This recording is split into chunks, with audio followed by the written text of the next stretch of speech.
Okay, hi guys. So before moving on to the next concept, which is amino acids, let's discuss more about uh,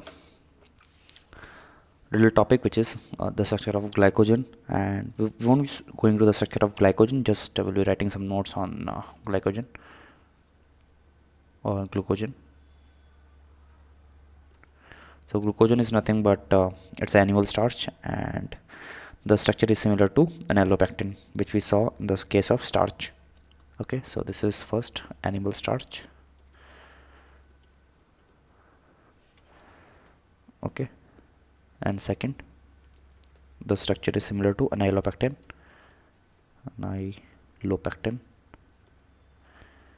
Okay, next, that the carbohydrates in animals are stored in the form of glycogen or glucogen, and it is known as animal starch, and the structure is similar to amylopectin. Okay, so with this we come to the starting of amino acids.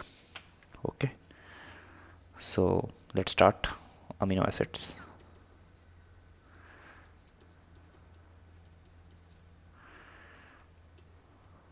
Okay, so I'm just writing some of the examples of amino acids. Okay, so this is alpha amino acid, this is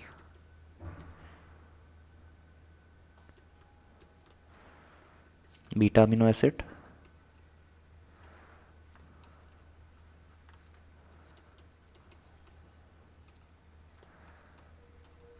okay, and this is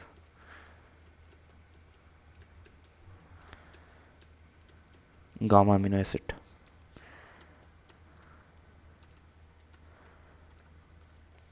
Okay, so the name suggests amino acid have amino as well as carboxylic acid group. Okay, so just writing it here that as the name suggests,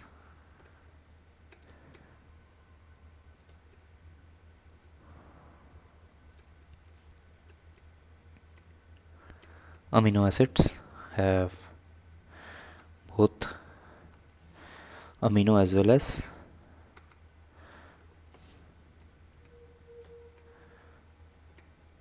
carboxylic group.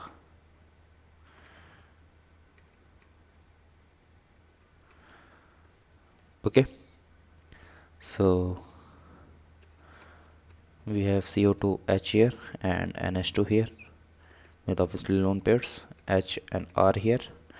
Okay, it will actually undergo something like this.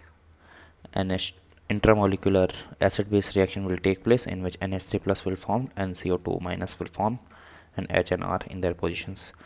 Okay, so this is something known as vitra ion, or you can call it dipolar ion, and or you can call it inert salt. Okay, so it is a crystalline solid having high melting point, water solubility, and high dipole moment, etc. Okay, so it is a crystalline solid having high melting point,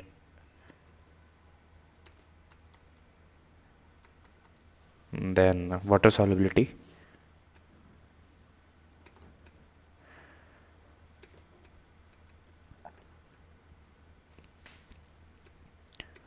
and high dipole as well. Okay, so now let's start off with the classification of alpha amino acids. Okay,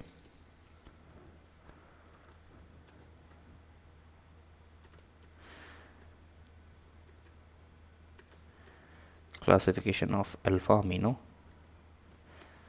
acids.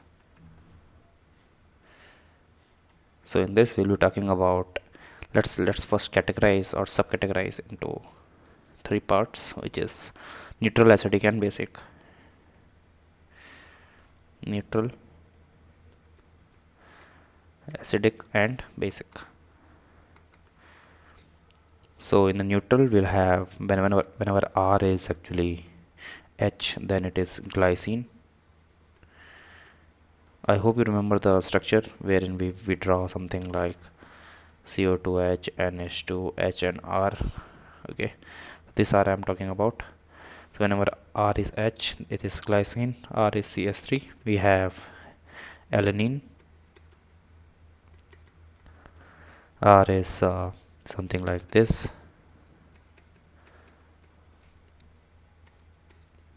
Then it is valine.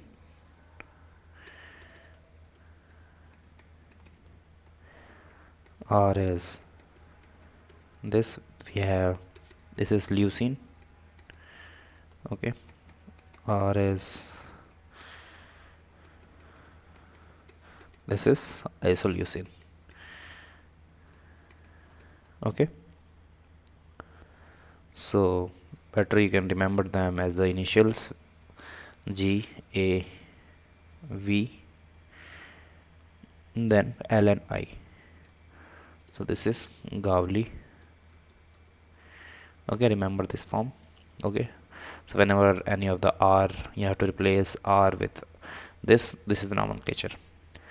Okay, then acidic we will be talking about when R is CH2 CO2H. This is aspartic acid.